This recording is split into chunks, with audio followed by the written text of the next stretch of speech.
Ya, halo, Assalamualaikum warahmatullahi wabarakatuh. Selamat siang pemirsa, senang sekali rasanya di siang hari ini tentunya dapat kembali menemani Anda dengan sebagian informasi yang telah kami siapkan untuk menemani makan siang Anda dan juga waktu istirahat Anda. Kali ini bersama saya Rehana Meja dan juga rekan saya Jasmine Rahmadi. Hai Rehana. Halo Jasmine. Apa kabar? Hai, Jasmine apa kabar? Alhamdulillah baik. Nih, Mm-mm. Re, aku ada pertanyaan nih. Ini Kenapa kan tuh? sebentar lagi kita mau akhir pekan. Tuh. Rehana ada rencana jalan-jalan nggak ke Bali gitu misalkan? Kira-kira kalau ke Bali, Aha. sebenarnya udah booking tiket, tapi buat nanti, bukan akhir minggu ini ya, buat Nah, nanti akhir tahun. tapi ada rencana Kenapa ke Bali, emang? kan? Ada. Nah, itu Rehana ada satu informasi nih. Kalau di Bali baru-baru ini ada pencopet yang baru saja ditangkap. Menyasarnya sih ke warga negara asing. Tapi kalau Re ini ada rencana ke Bali harus waspada nih, Re. Betul sekali kalau gitu ya, tetap harus Harus siaga di mana-mana ya. betul. Nah, nanti kita tentu akan menghadirkan informasi tersebut, namun kita mulai terlebih dahulu apa kabar Indonesia Siang dengan informasi pertama, di mana ada 2 pelaku pencurian motor di Mojokerto, Jawa Timur yang dibekuk petugas Satreskrim Polres Mojokerto.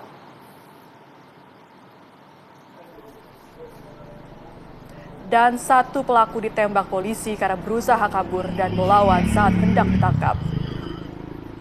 Ya, sesaat setelah ditangkap, 1 dari 2 pelaku curanmor ini dilarikan ke IGD RSUD Wahidin Sudiro Husodo, Kota Mojokerto atas luka tembak tersebut. Aksi pencurian motor yang dilakukan kawanan ini terungkap setelah polisi melakukan penyelidikan kasus pencurian motor di warung di wilayah Gedek. Dari pemeriksaan, diketahui tersangka sudah 4 kali melakukan aksi pencurian motor. 2 kali di wilayah Gedek, 1 kali di Jombang dan Lamongan.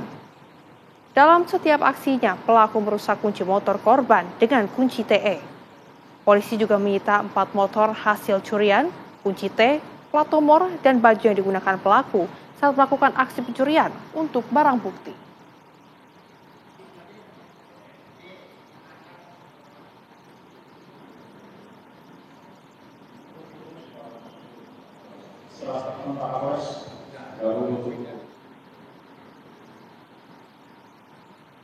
Pemirsa, gara-gara menghindari kendaraan lain, ini tanpa lampu penerangan bus antar kota, antar provinsi, Sumber Selamat jurusan Surabaya Purwokerto menabrak truk pengangkut beton di Jalan Raya Ngawi, Magetan, Jawa Timur.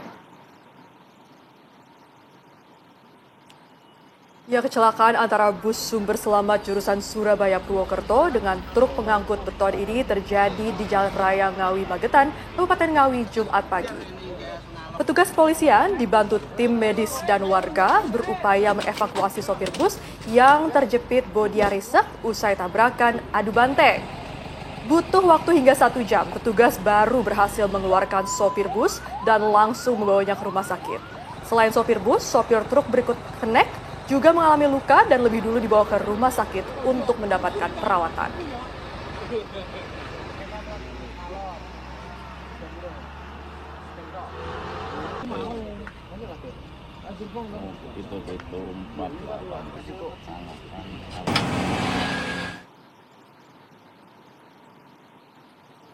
Pemirsa, aksi unjuk rasa terjadi di kantor Badan Pertahanan Nasional BPN Kulon Progo, Yogyakarta. Ya, warga marah karena uang ganti rugi akibat terdampak proyek pembangunan jalur jalan lintas selatan tak kunjung dibayarkan. Warga yang terdampak proyek jalur jalan lintas selatan di Kelurahan Karanguni, Gelagah, dan Palihan, Kulon Progo melakukan aksi demonstrasi di kantor Agraria dan Tata Ruang Badan Pertahanan Nasional ATR BPN Kulon Progo. Warga memprotes terkait kejelasan pembayaran uang ganti rugi yang tak kunjung dibayarkan setelah 6 tahun menunggu. Ratusan warga membawa atribut spanduk yang bertuliskan sindiran dan tuntutan untuk segera membayarkan uang ganti rugi. Sejumlah perwakilan dari massa kemudian diajak berunding terkait permasalahan tersebut. Sementara itu, pemirsa, pihak kantor wilayah Badan Pertahanan Nasional DIY menyebut kendala permasalahan sebenarnya karena terlambatnya waktu pembayaran uang ganti rugi. Pihaknya berencana akan segera berkonsultasi ke pemerintah pusat.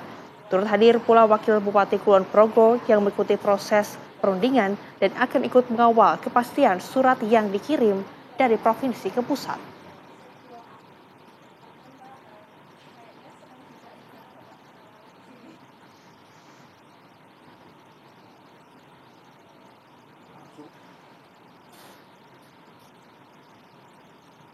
Ya pemirsa, setelah menjadi buron oleh polisi selama 2 tahun, usai melakukan aksi roda paksa, seorang kakek di Sampang, Madura, Jawa Timur ditangkap.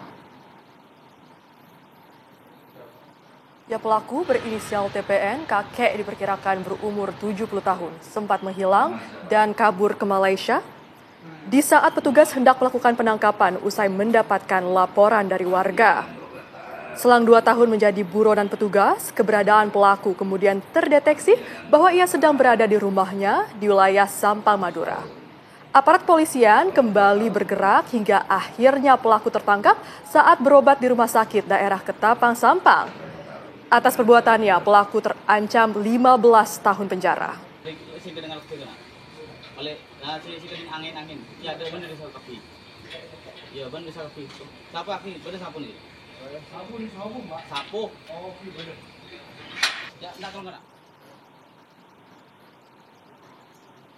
Berikutnya pemirsa, ini Polda Jawa Timur bergerak cepat untuk mengungkap identitas korban ambruknya Pondok Pesantren Al-Hozidi di Sidoarjo agar bisa segera diserahkan ke pihak keluarga. Ya, Kamis malam pemirsa 8 jenazah kembali berhasil diidentifikasi. Tim Disaster Victim Identification atau DVI Polda Jawa Timur mengumumkan perkembangan signifikan dalam proses identifikasi. Proses identifikasi 8 jenazah terungkap melalui kecocokan data medis, data gigi, sidik jari, properti, serta beberapa di antaranya terungkap melalui pencocokan DNA. Hingga hari ke-11 pasca insiden, tim DVI Polda Jatim telah berhasil mengidentifikasi total 48 jenazah dan kini menyisakan 17 kantong jenazah termasuk body part yang belum teridentifikasi. Oktober 2025, tim DVI Polda Jatim telah berhasil melaksanakan identifikasi terhadap 8 kantong jenazah yang terdiri dari 8 jenazah dan 8 kantong jenazah cocok atau match dengan 8 nomor atau mertem. Sampai dengan hari ini, tim gabungan telah berhasil mengidentifikasi total 48 korban dari 67 kantong jenazah yang diterima. Saat ini proses operasi DVI masih berjalan dengan melakukan pendalaman antemortem dan postmortem. Ya pemirsa, proses identifikasi Pondok Pesantren Al-Hozidi memang ini juga dilakukan kepada para jenazah korban. Dan pemirsa, informasinya juga ini masih terus dilakukan oleh tim Disaster Victim Identification atau DVI Polda Jawa Timur. Ya, sebagian keluarga korban memilih bertahan di tenda BNPB menanti kepastian identifikasi jenazah. Hingga Kamis petang, 8 jenazah kembali berhasil diidentifikasi, sehingga total korban yang telah terverifikasi mencapai 48 orang. Sementara hari ini menyisakan sekurangnya 18 hingga 19 kantong jenazah yang belum teridentifikasi. Pihak keluarga masih tetap bertahan, seperti Muhammad Faisal. Warga Kerian Sidoarjo ini masih tetap sabar menanti proses identifikasi putranya Irham Al-Ghifari usia 16 tahun. Hingga saat ini gimana Pak infonya Pak dari adik Irham ini? Ya, masih menunggu proses identifikasi. Informasinya sudah tinggal berapa Pak yang belum teridentifikasi? Informasinya tinggal kalau nggak 18 ya 19. 19 ya. Nah dari pihak keluarga sendiri bagaimana ya Pak? Kan masih menunggu ini dari 19 kantong jenazah itu. Ya, menunggu kabar selanjutnya. Masih bertahan di sini ya Pak ya? Iya. Tim DVI menggunakan metode antemortem dan postmortem untuk mencocokkan data korban dengan laporan keluarga untuk memastikan seluruh jenazah teridentifikasi dengan akurat dan penuh kehati-hatian. Dari Surabaya, Jawa Timur, Zainal Azhari, TV One mengabarkan. Polda Jawa Timur telah menaikkan status penyelidikan ke tahap penyidikan terkait ambruknya Pondok Pesantren Al-Hozidi di Buduran, Sidoarjo. Ya, dalam insiden ini Polda Jawa Timur telah memeriksa 17 saksi dan juga pemirsa ini mengamankan sejumlah barang bukti.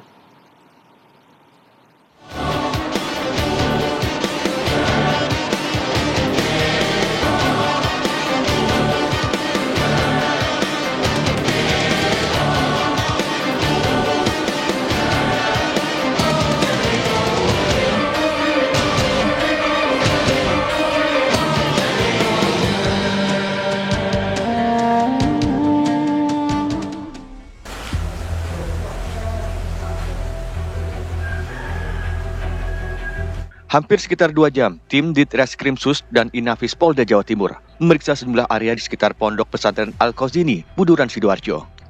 Selain aparat kepolisian, petugas Puskesmas Buduran, Sidoarjo juga terlihat berada di TKP. Sejumlah barang bukti dikumpulkan, mulai dari besi beton yang didapat di lokasi kejadian, kayu, bambu, dan bongkahan tanah dan tembok, untuk kemudian dibawa ke Mapolda Jawa Timur.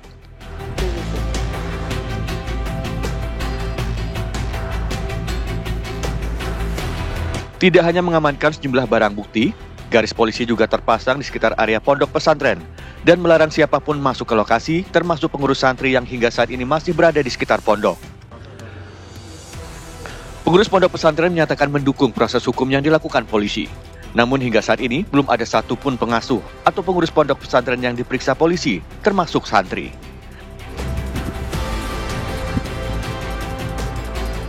Bagaimana dari untuk pemeriksaan polisi mungkin saya tidak berhak untuk komentar, dari kita tunggu aja perkembangannya bagaimana. Tapi jadi, sudah dipanggil ya dari pihak Polres? Sepengetahuan saya belum ada. Jadi hari ini yang dilakukan polisi sendiri apa di Pondok Niai? Kemarin bisa mengambil beberapa sampel bangunan dan seterusnya. Untuk hari ini tadi? Hari ini tadi ada pemasangan polis lain. Terkait dengan pemeriksaan hari ini, pihak pondok mendukung atau bagaimana ya? Pemeriksaan apa? Terkait pemeriksaan polisi. Sudah barang tentu karena ini adalah prosedur yang umum, maka kita fasilitasi, tetap kita beri kesempatan untuk memasang polis lain. Untuk tidak lanjutnya, ya kita tunggu perkembangan yang ada. Informasinya? Ya, tapi hingga saat ini belum ada pihak pondok yang diperiksa polisi ya? Sepengetahuan saya belum. Belum ada satupun ya? Termasuk santri? Sepengetahuan saya belum. Sementara itu, Polda Jawa Timur telah memeriksa 17 saksi. Polisi juga telah meningkatkan status dari penyelidikan ke tahap penyidikan. Hasil kelanjutan yang disampaikan oleh Bapak Kapolda kemarin untuk penanganan proses hukum dari robohnya Pondok Pesantren Al-Khozini, Sidoarjo, kami dari Polda Jawa Timur telah melakukan gelar perkara. Jadi kemarin sudah dilakukan gelar perkara yang kemudian hasilnya untuk sejak kemarin juga telah dilakukan peningkatan status dari proses penyelidikan menjadi penyidikan. Nah, oleh karena itu maka kami secepatnya juga akan mulai melakukan proses dari pemanggilan saksi tentunya, kemudian meminta keterangan ahli yang nantinya menjadi proses keterangan ahli yang menjadi salah satu alat bukti yang dapat digunakan untuk proses pembuktian peristiwa pidana. Seiring mulai dilakukannya pemeriksaan, Pondok Pesantren Al-Khozini dinyatakan steril dari berbagai aktivitas hingga batas waktu yang belum ditentukan. Dari Sidoarjo, Jawa Timur, Humaydi, TV One mengabarkan.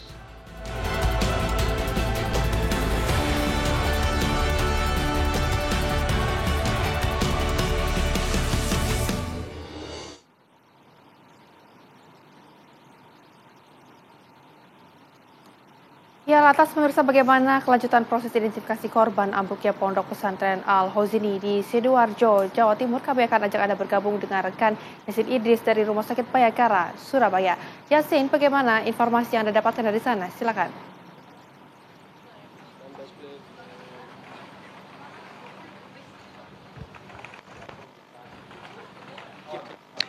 Ya, tadi saya tidak mendengar pertanyaan Anda, Rehana, namun yang dapat saya sampaikan dari Rumah Sakit Bayangkara, Surabaya, Jawa Timur, sampai dengan saat ini masih ada 17 kantong jenazah, di mana 5 diantaranya merupakan body part yang belum teridentifikasi.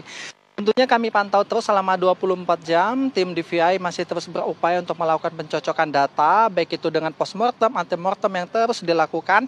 Bahkan saat ini juga masih menunggu hasil tes DNA yang dilakukan pencocokan dari sampel yang sudah dikirimkan, baik itu dari korban maupun dari orang tua wali santri yang sekitar sepekan lalu sudah dikirimkan ke Jakarta. Nah, tentunya harapan dari 17 kantong jenazah ini sore nanti sekitar pukul 3 yang biasanya sudah dijadwalkan dilakukan untuk proses rekonsiliasi ini membuahkan hasil sehingga sekitar 13 sampai dengan 15 kepala keluarga yang masih menunggu di Rumah Sakit Bayangkara ini bisa mendapatkan hasil begitu, dan mereka juga harapan besarnya dapat terjawab dengan menunggu hasil dari mereka. Kami tadi juga sempat berbincang dengan beberapa wali santri yang masih tinggal di sini. Salah satunya adalah Pak Faisal yang mana anaknya juga masih belum ditemukan sampai dengan saat ini, yang bernama Al-Ghifari. Dan tadi sempat juga sebelumnya di hari-hari sekitar hari keempat saya juga berbincang dengan dia, di mana kalau cerita sedikit,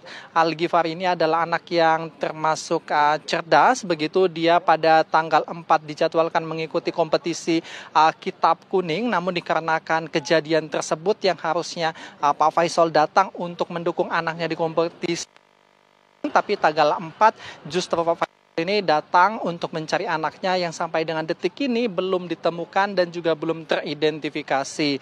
Nah, adapun kesulitan yang memang sudah dialami oleh tim forensik ini diantara lain karena tidak bisa lagi untuk mendeteksi jasad yang memang secara alamiah sudah mengalami semacam pengusakan begitu ya pada jasad ini, sehingga sulit untuk dilakukan. Makanya saat ini selain mengandalkan dari tes DNA ini, yang terus dilakukan adalah menunggu pencocokan yang semaksimal mungkin. Dari sekitar total 57 tes DNA dari wali santri, ini nanti akan dicocokkan dengan semua sampel-sampel yang sudah diambil dari 50 dari total 17 kantong jenazah itu, kemudian dicocokkan. Nah, harapannya akan segera bertemu. Dan baru saja tadi kami memantau ada Kak Situ juga yang datang ke lokasi ini, mengingat di sini masih banyak wali santri, tentunya untuk dapat mendengarkan curahan hati mereka. Di sisi lain diharapkan Kak Situ juga bisa memberikan semacam seperti healing begitu ya, ataupun semacam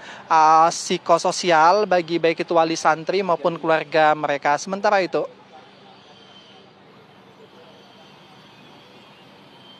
baik, artinya ada 17 kantong jenazah yang belum berhasil teridentifikasi. Terima kasih Yasin Idris mengabarkan langsung dari RS Bayangkara, Jawa Timur. Ya pemirsa, sementara itu keluarga korban ambruknya Pondok Pesantren Al-Khozini di Sidoarjo menanti kepastian identifikasi jenazah hingga saat ini pemirsa. Dan untuk mengetahui bagaimana sebetulnya nanti proses identifikasi yang dilakukan, saat ini kami sudah terhubung dengan salah satu keluarga korban, ada Mbak Hamidah Sutaji. Selamat siang Mbak Hamidah. Iya. Siang, Mbak. Ya. Baik, Mbak Hamidah. Ya, kami turut prihatin dengan apa yang terjadi di sana. Mbak Hamidah, sudah berapa lama keluarga menunggu hasil identifikasi korban? Saya sudah menunggu, ini hari ke-12 ya. Kami masih menunggu di Rumah Sakit Bayangkara.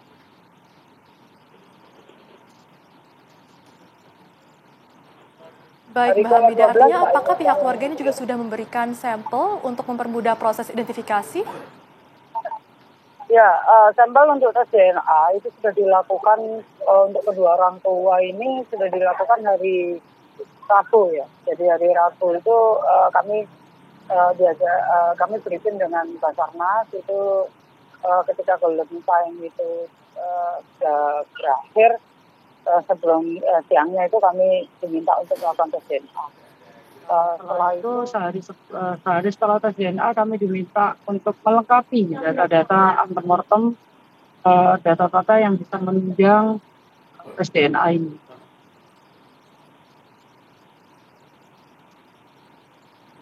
Baik, ini kan sudah cukup lama menunggu. Apakah hingga hari ini sudah mendapatkan informasi mengenai kepastiannya, Mbak? Belum, tapi dari kami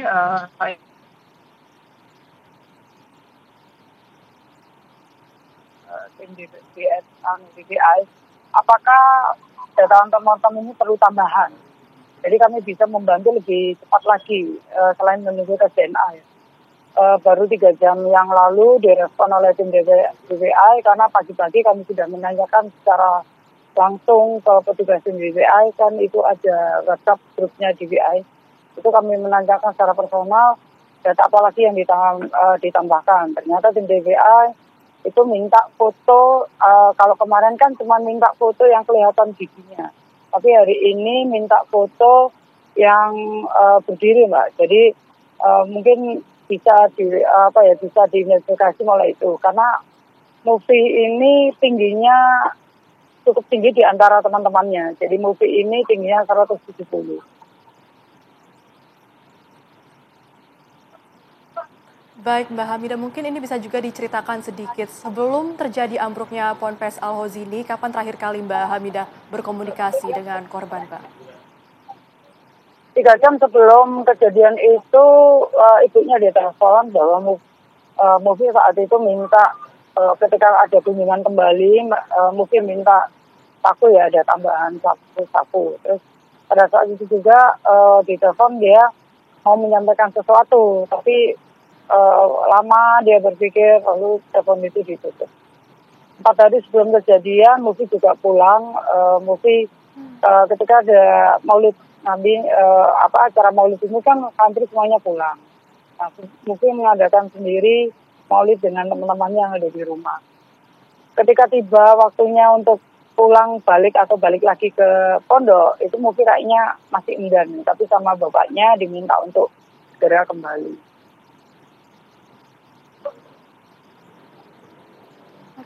Baik, Mbak Hamidah, ini sudah berapa lama sebetulnya korban menjadi santri di Ponpes Al-Hozini ini, Mbak? Sejak SMP kelas 2. Jadi Mufi saat ini SMA kelas 1.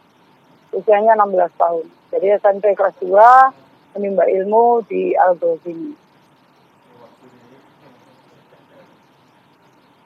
Sudah sekitar setahun begitu Mbak Hamidah ya? Iya, betul. Ya Mbak Hamidah, lalu saat ini Mbak Hamidah masih menunggu proses identifikasi di RS Bayangkara. Apakah juga ada keluarga-keluarga korban lainnya yang turut menunggu bersama Mbak Hamidah di sana, Mbak? Ya, keluarga lainnya masih ada di tenda, Mbak, ya, di tenda wali santri korban runtuhan ini. Jadi kami masih menunggu hasil tes DNA. Kalau untuk teridentifikasi memang sudah. Dan info terakhir tes DNA 3 hari ini kan sudah dikirimkan ke Mabes Polri. Nah, ini yang membuat kami menunggu. Sambil menunggu kami menanyakan kembali data-data tambahan apa yang bisa membantu petugas BWA untuk melakukan percepatan itu. Karena kalau melihat dari kemarin jenazah yang dipulangkan, ada jenazah yang tanpa menunggu tes DNA dengan data antemortem saja sudah bisa gitu. Tapi kami masih belum ada jawaban dari petugas BWI, kesulitannya dari mana, gitu Mbak. Jadi kami secara mandiri mencari data informasi itu ya, tanpa ada pendampingan dari pengurus. Baik, Mbak Hamidah, terima kasih banyak sudah berbincang bersama dengan kami di Apa Kabar Indonesia Siang, dan tentunya kami juga harapkan agar korban segera teridentifikasi. Selamat kembali beraktivitas, Mbak Hamidah, sehat selalu. Terima kasih Mbak Hamidah. Pemirsa, 2 pelaku copet yang menyasar warga negara asing ini berhasil ditangkap unit reskrim Polsek Kuta, dan informasi selengkapnya akan kami hadirkan. Tetaplah bersama kami di Apa Kabar Indonesia Siang.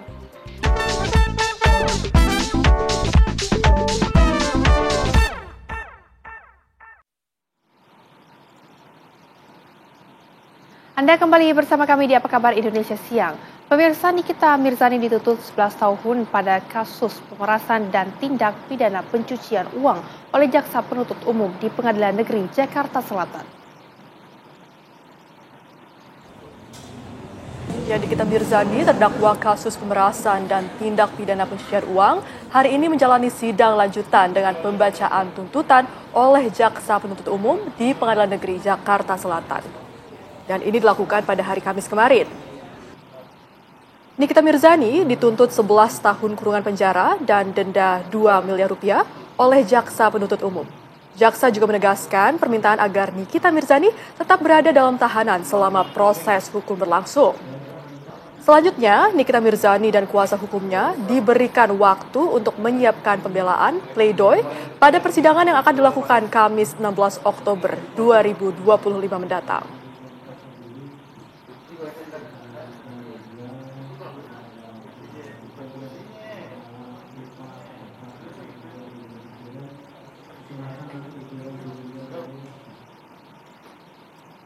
Pemirsa, usai sidang pembacaan tuntutan yang dilakukan oleh Jaksa Penuntut Umum di Pengadilan Negeri Jakarta Selatan, Nikita Mirzani berikan tanggapan saat keluar ruang sidang. Gimana, Mi? Tuntutannya 11 tahun nggak ada masalah, itu kan tuntutan ya kan, tuntutan dari jaksa berhak menuntut suka-suka dia. Yang penting udah selesai nih, jaksa nggak ada nuntut-nuntut lagi ya kan, nanti tinggal bagian saya di minggu depan. Pledoi pekan depan apa yang disiapkan? Pledoi minggu depan lagi bikin nyicil sedikit-sedikit, ya, kan dikasihnya minggu depan, nanti pulang langsung bikin pledoi lagi. Ami, terkait sidang ini ada berapa kru? Tapi lucu aja gitu hukum di Indonesia, kalau semua jaksa kayak jaksa gua penuh rutan Pondok Bambu sama orang yang nggak bersalah. Enggak kurang. Tadinya gue mikirnya tuh satu window gitu. Gue bakal ditaruh di situ terus ya. Berarti optimis untuk bebas dari penjara ya kan Niki? Ya harus, karena kan emang nggak ngelakuin. Tadi Ami terlihat tersenyum. Gue bingung itu. Enggak itu. Makanya gue tadi mau nanya sama yang mulia gitu. Apakah boleh bikin tuntutan itu mengarang-arang? Gitu. Tuntutan kan harusnya sesuai sama BAP dan dakwaan dan sesuai fakta persidangan. Tapi ditambah-tambahin gitu kan. Ya udahlah, yang penting udah selesai. Tadi pembaca JPU Ami. Pemirsa, 2 pelaku pencopet yang menyasar warga negara asing ini berhasil ditangkap unit Reskrim Polsek Kute. Ya, berbekal rekaman kamera pengawas, petugas menangkap kedua pelaku di kawasan Jalan Gunung Salak dan Pasar Barat. Kasus ini berawal dari laporan seorang wisatawan asal Australia bernama Damien Royrow, 46 tahun yang kehilangan dompet berisi uang tunai senilai sekitar 20 juta rupiah saat berada di depan minimarket di Jalan Benesari, Kuta. Dalam rekaman kamera pengawas terlihat kedua pelaku berpura-pura meminta rokok kepada korban, kemudian salah satu pelaku mengambil kesempatan untuk mengambil dompet dari saku korban. Dari hasil identifikasi, petugas mengamankan 2 pelaku masing-masing Das, 43 tahun, dan Al, 44 tahun. Setiap kali beraksi, tersangka kerap menggunakan jaket hijau khas ojol untuk mengaku hasil kejahatan digunakan untuk kebutuhan sehari-hari dan biaya pengobatan keluarga. Namun penyidik masih melakukan pendalaman untuk mengungkap kemungkinan adanya jaringan lain.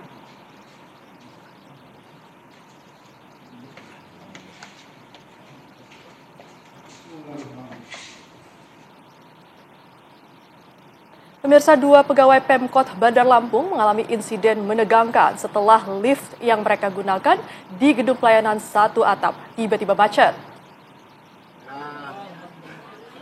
Ya, pemirsa, kedua pegawai tersebut terjebak selama kurang lebih 30 menit saat kantor mengalami pemadaman listrik mendadak.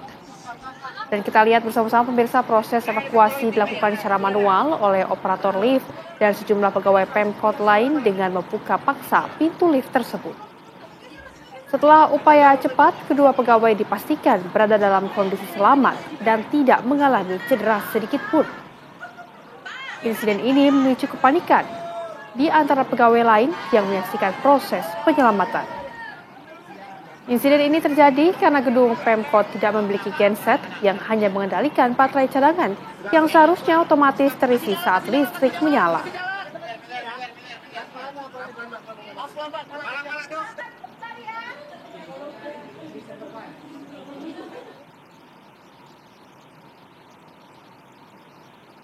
Kita hadirkan informasi lain untuk Anda pemirsa di siang hari ini. Tim Sergap Restik Narkoba Polres Belitung menangkap Rio Sumardi alias Rio, pengedar sabu-sabu yang merupakan kepala dusun atau kadus di kawasan Desa Air Raya Barat, Kecamatan Tanjung, Pandan, Belitung.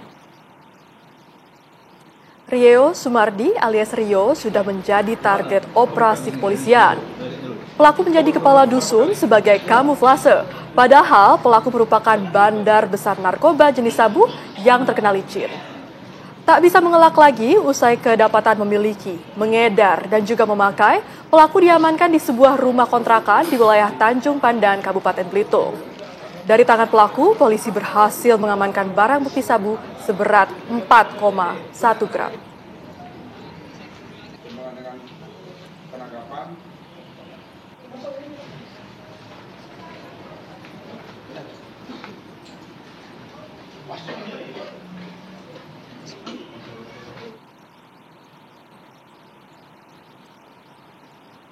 Pemirsa, seorang suami di Kabupaten Tasikmalaya, Jawa Barat, tega menganiaya istri dengan senjata tajam. Ya, tersangka cemburu pemirsa karena sang istri kerap digoda pria lain saat live streaming di aplikasi TikTok. Ya, korban KDRT ya. Ainur Hasanah terluka parah di pinggir jalan Desa Pageralam, Taraju, Kabupaten Tasikmalaya, Jawa Barat, akhir bulan September 2025 lalu. Perempuan muda ini meminta pertolongan warga setelah dianiaya suaminya dengan pisau lipat. Korban langsung dievakuasi menuju puskesmas Taraju. Selain luka di wajah dan kepala, korban juga alami luka sayatan di lengan serta luka tusukan punggung. Tersangka penganiayaan tidak lain suami korban bernama Indra. Pelaku mengaku nekat menganiaya istrinya karena cemburu. Korban yang kerap live streaming di aplikasi TikTok menjadi bahan godaan lelaki lain. Bahkan korban dituduh selingkuh dengan penggemar dunia mayanya hingga meminta cerai. Itu berawal daripada kecemburuan itu. Jadi si korban ini sering bermain TikTok, kemudian banyak yang komen, dan pada akhirnya si pelaku ini merasa istrinya berselingkuh dengan yang lain. Polisi menyita barang bukti motor, telepon seluler, dan pisau lipat yang digunakan pelaku menganiaya korban. Tersangka terancam kurungan 5 tahun penjara akibat perbuatannya. Dari Tasikmalaya, Jawa Barat, Deden Ahdani, TV One mengabarkan.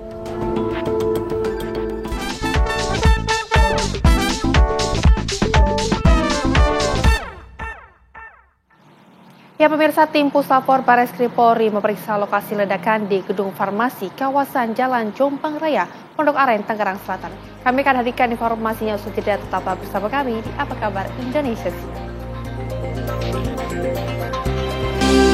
Anda kembali di Apa Kabar Indonesia Siang bersama Jasmine dan Rehana. Pemirsa, tim Puslapor Bareskrim Polri mendatangi lokasi ledakan di gedung farmasi kawasan Jalan Jombang Raya, Pondok Aren, Tangerang Selatan. Ya, gedung 4 lantai yang berfungsi sebagai kantor dan tempat produksi obat-obatan itu rusak parah di bagian depan dan samping. Di bagian depan bangunan yang mengalami kerusakan paling parah. Gedung ini pun sudah diberikan garis polisi agar tidak ada sembarang orang masuk ke lokasi. Tim Puslapor Bareskrim Polri pun mulai melakukan pemeriksaan lokasi dengan membawa sejumlah perlengkapan. Sementara itu, pemirsa, polisi masih melakukan penyelidikan mengenai penyebab ledakan. Informasi dari tim penjinak bom Gegana Brimob Polri tidak ditemukan adanya indikasi bom dan residu peledak pada kejadian tersebut.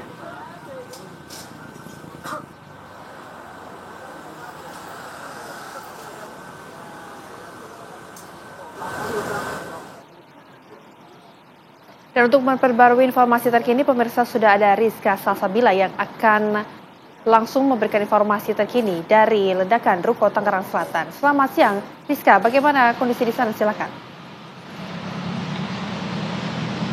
Ya, selamat siang Jasmine, Rehana, dan juga pemirsa. Untuk kondisi terkini memang masih sama seperti kemarin, yang mana masih dipasangkan garis polisi dan juga bagian dari porak-poranda di bagian depan gedung hingga samping ini masih terlihat. Tidak hanya itu, Puslapor Bareskrim Polri ini juga telah melakukan penyisiran pada hari Kamis kemarin sekitar pada pukul 11 waktu Indonesia Barat untuk mencari jejak ataupun bukti penyebab dari ledakan yang terjadi pada Rabu malam sekitar pada pukul 20 waktu Indonesia Barat.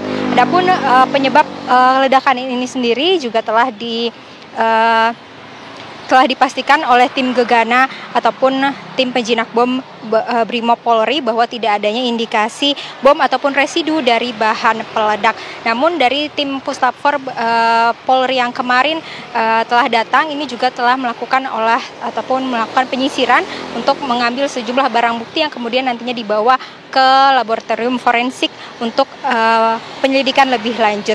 Selain itu, sejumlah orang yang berurusan atau masih dalam lingkup gedung perkantoran seperti pemilik perusahaan, kemudian juga karyawan yang bekerja, ini juga telah dilakukan pemeriksaan oleh kepolisian guna untuk menindaklanjuti ataupun mengetahui dampak dari ledakan yang mengetahui penyebab dari ledakan yang terjadi. Kalau bisa Anda melihat bagian gedung bagian depan ini terlihat memang sudah porak-poranda, kemudian juga di bagian samping ini menjadi terlihat jelas bahwa gedung bagian dalam ini hingga dapat terlihat akibat dari ledakan tersebut, yang mana ledakan ini terjadi ataupun mulai terjadi ini akibat dari lantai 4 yang kemudian merembet ke bawah sehingga cepat terjadi, yang mana pada lantai 1 ini digunakan untuk perkantoran dan lantai 3 ke atas itu digunakan untuk produksi obat-obatan.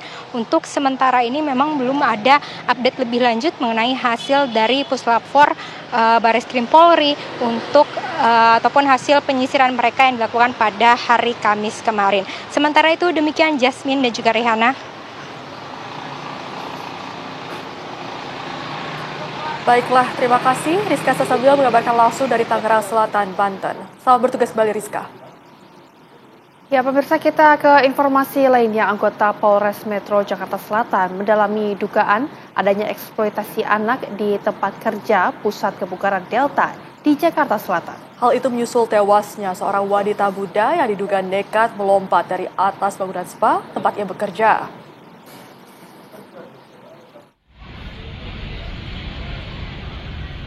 Unit Perlindungan Perempuan dan Anak Polres Metro Jakarta Selatan masih menyelidiki kasus kematian seorang wanita muda yang jasadnya ditemukan di sebuah lahan kosong di kawasan Pejaten Barat, Pasar Minggu, Jakarta Selatan pada Kamis 2 Oktober 2025. Lokasi penemuan jasad korban berdekatan dengan tempat pusat kebugaran dan spa. Dari hasil identifikasi, korban berinisial RTA dan telah bekerja di tempat spa tersebut sekitar 2 bulan sebagai terapis. Polisi juga mendalami adanya dugaan eksploitasi anak di tempat kerja korban karena usia korban masih 14 tahun. Selain memeriksa sejumlah saksi, polisi tengah berkoordinasi dengan Dinas Kependudukan dan Catatan Sipil karena ada perbedaan identitas yang dimiliki tempat kerja korban dengan data dari pihak keluarga korban. Polisi pun belum dapat menyimpulkan penyebab kematian korban hingga hasil otopsi dari Rumah Sakit Polri Kramat Jati keluar. Kemudian untuk penyebab kematiannya sendiri masih kami perlu dalami juga. Untuk korban, setelah penemuan kejadian itu kita sudah bawa langsung ke Rumah Sakit RS Polri. Kemudian kita sudah lakukan permohonan otopsi juga. Untuk hasil kami masih belum bisa sampaikan apa, karena memang kami juga belum disampaikan dari dokter yang melaksanakan otopsi. Kematian korban berinisial RTA ini dilaporkan kakak korban Fahrul Rozi ke Polres Metro Jakarta Selatan. Laporan atas dugaan tindak pidana kejahatan perlindungan anak dan tindak pidana perdagangan orang yang diduga dilakukan di tempat kerja korban. Sebelum korban meninggal, dalam pesan singkat kepada kakaknya, korban mengaku ingin berhenti bekerja sebagai terapis karena hanya digaji Rp1 juta. Namun, niatan korban berhenti bekerja terhalang karena harus membayar uang denda sebesar Rp50 juta kepada pengelola tempatnya bekerja. Dari Jakarta, Haikal Vandea, TV One mengabarkan. Misteri penemuan mayat wanita di Sungai Citarum, Karawang, Jawa Barat akhirnya terungkap. Ya, pemirsa, polisi berhasil mengidentifikasi korban sekaligus menangkap pelakunya yang tak lain ini merupakan atasan korban sendiri.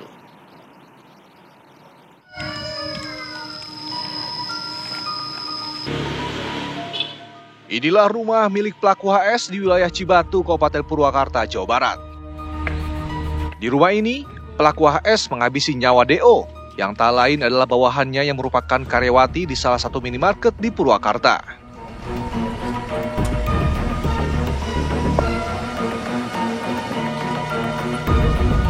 Selain dibunuh, DO juga diruda paksa oleh pelaku HS.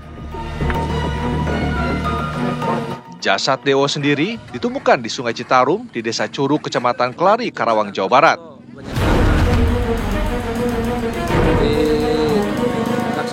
HS pun ditangkap polisi di wilayah Purwakarta dan kasusnya kini dilimpahkan ke Polres Purwakarta.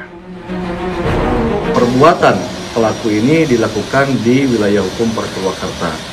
Dengan hal tersebut, kami berkoordinasi, berkolaborasi kemudian dilakukan pelimpahan ke Polres Purwakarta. Dan sampai saat ini baru datang, kemudian kita akan lakukan pemeriksaan secara intensif terhadap motif-motif, kemudian barang bukti dan alat bukti yang lain sebagai pemenuhan terhadap adanya peristiwa perbuatan melawan hukum yang dilakukan oleh terduga pelaku ini. Dari hasil penyelidikan polisi juga terungkap korban dan pelaku diketahui sebagai teman curhat. Korban yang sedang mengalami masalah pribadi diajak pelaku untuk berkonsultasi ke orang pintar. Namun setibanya di rumah pelaku, niat itu berubah menjadi petaka. Dari Purwakarta, Jawa Barat, Agung Prasetyo, TV One mengabarkan. Dan pemirsa, tentunya usai jeda apa kabar Indonesia yang akan menemani Anda dengan sebagian informasi lainnya. Tetaplah bersama kami.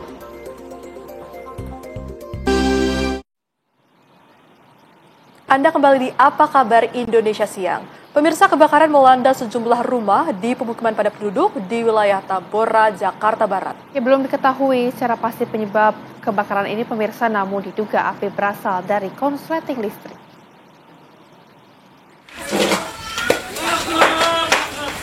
Kebakaran permukiman padat penduduk terjadi di Tambora, Jakarta Barat. Kobaran api dengan cepat membakar 4 rumah warga yang berada di Jalan Pangeran Tubagus Angke, Tambora, Jakarta Barat. Banyaknya material yang mudah terbakar serta padatnya pemukiman membuat api dengan cepat menjalar dari satu bangunan ke bangunan warga lainnya.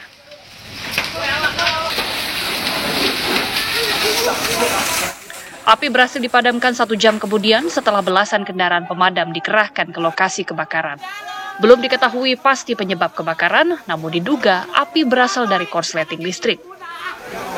Kalau awalnya kita belum paham ya, tiba-tiba begini sih, kita orang lagi pada baru mulai berangkat kerja udah Gede.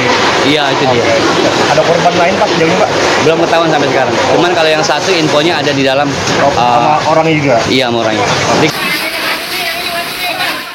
Kasus kebakaran ini tengah ditangani kepolisian sektor Tambora. Dari Jakarta, Arif Budiman Saputra, TV One mengabarkan.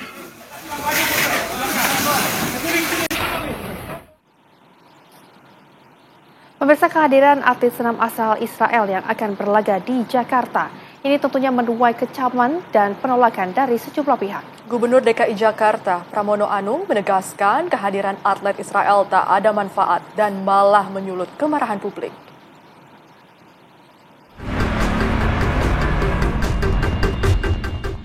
Indonesia akan menjadi tuan rumah kejuaraan dunia senam artistik 2025. Ajang yang digelar pada 19 sampai 25 Oktober mendatang menuai sorotan lantaran Federasi Senam Israel ikut mendaftar berpartisipasi dalam kejuaraan. Berbagai penolakan dan kecaman terhadap rencana kehadiran atlet Israel mengemuka. Gubernur DKI Jakarta Pramono Anung secara lantang menolak keras kehadiran atlet senam Israel karena dapat menyulut kemarahan publik. Pramono bahkan meminta pemerintah tidak usah keluarkan visa untuk mereka agar tidak bisa ke Indonesia.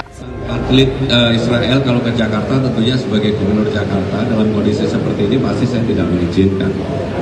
Dan yang paling prinsip saya juga berharap pemerintah dalam hal ini ataupun organisasi yang ingin mengundang harus berpikir 1000 kali, dan kalau saya yang paling penting visanya nggak usah dikeluarin aja supaya nggak ke Jakarta, karena nggak ada manfaatnya dalam kondisi seperti ini ada atlet, apalagi atlet gimnastik ya, itu bertanding di Jakarta dan pasti akan menyulut, membangkitkan kemarahan publik dalam kondisi yang seperti ini, karena apapun yang terjadi di Gaza masih memorinya itu melekat di kita semua. Apalagi pidato Bapak Presiden Prabowo Subianto di PBB sudah clear jelas, jadi tidak perlu diterjemahkan lagi. Sementara itu, Menteri Luar Negeri Sugiono menyerahkan polemik atlet Israel kepada Persatuan Senam Indonesia atau Persani. Kalau misalnya menerima atau tidak, itu akan ditentukan apakah mereka diberikan visa atau tidak, dan itu bukan oleh Kementerian Luar Negeri. Siapa yang berwenang masing-masing? Apakah dari atlet? Dari Persani atau dari imigrasi, kan yang mengeluarkan visa itu kan dari imigrasi ya. itu pertanyaan yang sifatnya hipotetikal, ya kan? Jadi kita belum tahu apakah disetujui atau tidak. Ketua Majelis Ulama Indonesia Bidang Hubungan Luar Negeri, Sudarnoto meminta komitmen bangsa Indonesia dijaga dan menolak keras kehadiran atlet senam Israel. Jangan main-main memberikan ruang sedikit pun kepada Israel, apalagi kemudian tadi Israel untuk kegiatan-kegiatan budaya dan seni itu datang ke Indonesia. Karena Indonesia dan Israel tidak punya hubungan diplomatik apapun juga. Karena itu harus dijaga, komitmen bangsa Indonesia ini harus dijaga pembukaan Undang-Undang Dasar 1945 dan harus dijaga bahwa kita memang benar-benar tidak membuka hubungan diplomatik dengan Israel. Seperti diketahui, kejuaraan dunia senam artistik 2025 akan diikuti lebih dari 500 atlet dari 79 negara, termasuk Israel di dalamnya. Israel berencana mengirim 6 pesenam yang salah satunya pernah menyabet medali emas di nomor floor exercise Olimpiade. Tim TV One mengabarkan. Pemerintah Indonesia menegaskan tidak akan mengeluarkan visa bagi atlet Israel yang berniat mengikuti kejuaraan senam artistik dunia di Jakarta pada 19 sampai 25 Oktober mendatang. Hal ini disampaikan Menteri Koordinator Bidang Hukum, Imigrasi dan Pemasyarakatan Yusril Iza Mahendra. Menko Yusril mengungkapkan pemirsa sikap pemerintah ini sejalan dengan arahan Presiden Prabowo Subianto. Memberikan visa kepada atlet Israel yang berniat untuk hadir di Jakarta mengikuti kejuaraan senam artistik dunia yang akan diselenggarakan pada tanggal 19 sampai dengan 25 Oktober yang akan datang. Sikap pemerintah ini adalah sejalan dengan arahan dari Presiden Prabowo Subianto dalam berbagai kesempatan dan terakhir dalam pidato beliau di Perserikatan Bangsa-Bangsa yang sangat keras mengecam Israel yang terus-menerus melakukan kekejaman dan kebiadaban atas rakyat Palestina terutama di Gaza. Dan pemerintah Indonesia tegas berpendirian bahwa tidak akan melakukan hubungan kontak apapun dengan pihak Israel sampai dengan Israel mengakui keberadaan negara Palestina yang merdeka dan berdaulat, dan barulah pemerintah Indonesia akan memulai membuka hubungan diplomatik dengan Israel dan juga melakukan hubungan-hubungan normal internasional lainnya. Jadi sikap pemerintah ini juga sejalan dengan harapan dari seluruh rakyat yang dapat kita simak, ya, adanya penolakan yang keras dari berbagai ormas-ormas keagamaan, dari Majelis Ulama juga, dari pemerintah daerah juga, dari partai politik juga, dan semua itu disimak oleh pemerintah, dan kami ingin menjelaskan bahwa pemerintah tegas dan konsisten sikapnya terhadap Israel dan tidak akan memberikan visa kepada 6 atlet Israel yang menurut berita-berita media Israel akan hadir dalam kompetisi kejuaraan senam artistik dunia di Jakarta ini. Sikap pemerintah ini juga telah dikoordinasikan dengan sebaik-baiknya di antara jajaran kementerian-kementerian di bawah koordinasi Kemenko Hukum, HAM, dan IMIPAS, dan juga tadi saya sudah berbicara dengan Pak Agus Hadrianto, Menteri Imigrasi dan Pemasyarakatan, dan beliau menjelaskan bahwa memang pernah ada surat sponsorship dari Federasi Olahraga Senam Artistik ini, tetapi karena mereka juga mengetahui sikap pemerintah Indonesia akan menolak memberikan visa kepada atlet Israel, maka Federasi Senam Artistik ini juga sudah menarik kembali surat sponsorship yang mereka ajukan beberapa waktu yang lalu.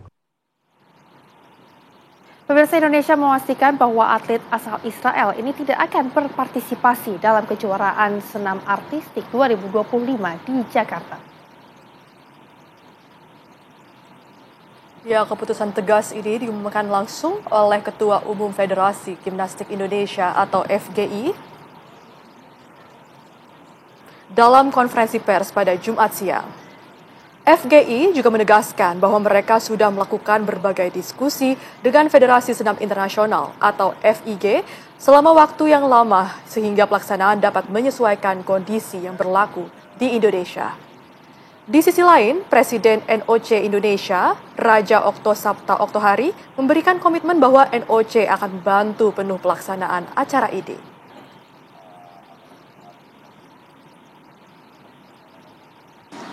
Alhamdulillah kami sampai dengan tadi malam kami masih melakukan komunikasi dan dengan pihak FIG, dan FIG hari ini sudah menyatakan secara ofisial melalui telepon kepada saya pagi ini bahwa FIG mensupport keputusan yang telah dilakukan oleh pemerintah Indonesia.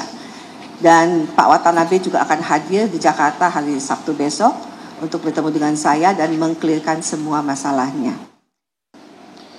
Kami memberikan apresiasi kepada seluruh keluarga besar gimnastik atas kebesaran hatinya, dan kami menghormati keputusan pemerintah yang merespon terhadap situasi dan dinamika yang terjadi.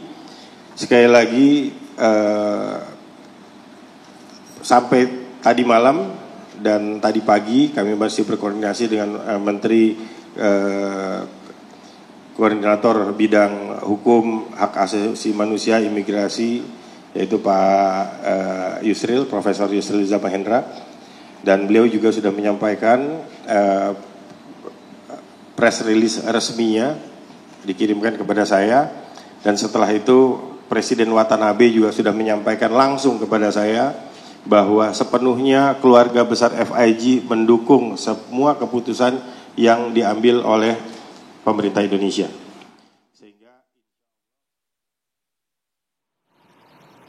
Pemirsa, apa kabar Indonesia Siang akan kembali hadir dengan sejumlah informasi menarik lainnya. Tetaplah bersama kami.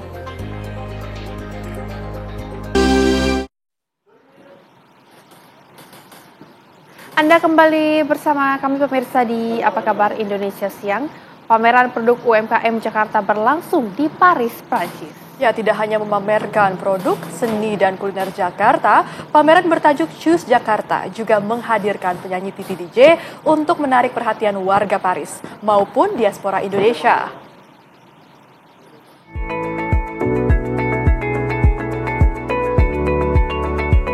Diaspora Indonesia di Prancis yang lama belum berkesempatan pulang kampung sedikit mendapat penawar rindu akan tanah air. Saat ini saya sedang berada di event Choose Jakarta di Paris.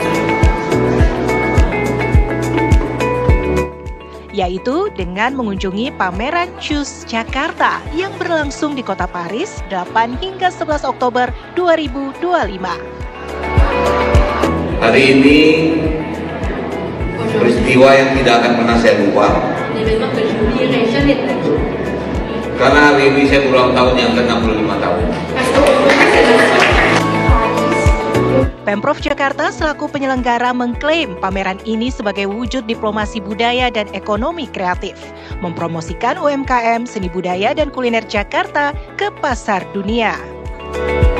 My name is Olivia. I've been living in Paris for 7 years now, and it's really nice to have an Indonesian event, meet other people, see the Indonesian culture, eat some Indonesian food, and also to introduce my boyfriend to Indonesian culture. Oh, acaranya seru, bagus. Kalau bisa sih setiap tahun ya, sering-sering diadakan seperti ini. Jadi kita pasti orang-orang Prancis senang banget dengan gaya begini, ya. Oui, tout à fait. Indonesia yang super pays. Excited banget ya, karena event ini dihadiri oleh banyak diaspora Indonesia yang ada di Paris, yang memang mereka tuh tertarik banget dengan produk-produk lokal Indonesia. Mungkin karena mereka merasakan kerinduan terhadap Indonesia, mereka juga senang banget melihat kita yang kebetulan memang menjual kebaya. J'ai été ravie d'être à l'événement Choose Jakarta. Ça m'a fait vraiment plaisir de pouvoir découvrir un peu mieux les origines indonésiennes et de retrouver un peu de culture indonésienne en France. Tidak hanya memamerkan produk UMKM, seni budaya, dan kuliner, Choose Jakarta juga menghadirkan Titi DJ dari tanah air ke Paris, Prancis.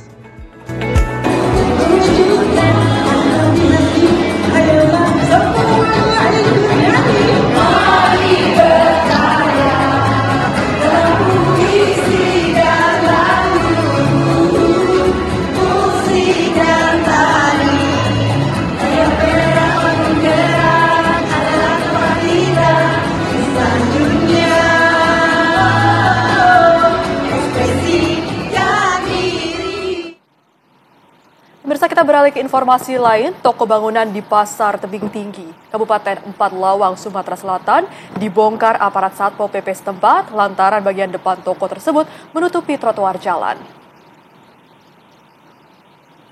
Ya, akibat pembongkaran, pemilik toko sempat protes hingga menimbulkan kericuhan. Sempat terjadi aksi saling dorong antara pemilik toko dengan petugas, namun akhirnya kericuhan pun dapat direda oleh aparat kepolisian dan TNI yang berjaga di sekitar lokasi penertiban. Selain membongkar toko bangunan tersebut, petugas juga melakukan penertiban terhadap seluruh bangunan toko di area Pasar Tebing Tinggi yang dianggap telah menyalahi aturan dan perda setempat.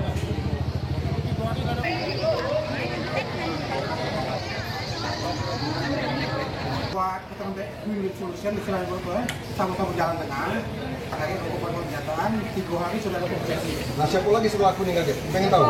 Jangan aku jadi contoh. Jangan kami tanya.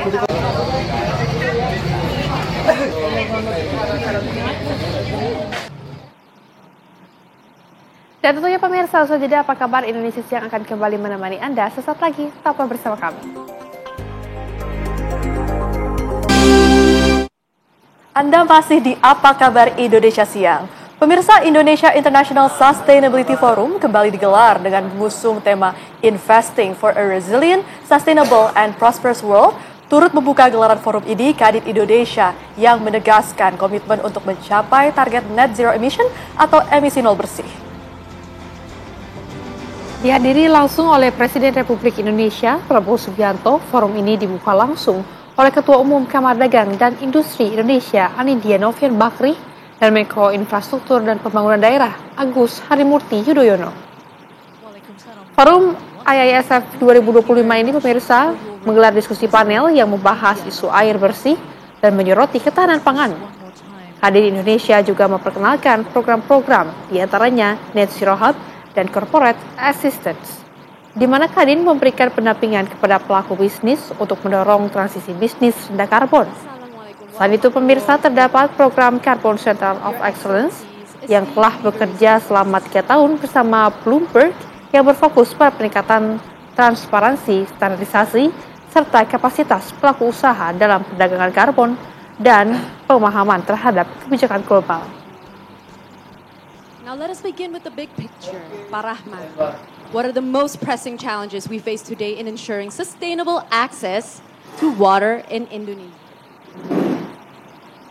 Dan pemirsa, informasi tadi juga sekaligus menutup jumpa kita di Apa Kabar Indonesia Siang. Saya Rehana Mezia. Dan saya Jasmine Rahmadi, pamit undur diri. Terima kasih dan sampai jumpa.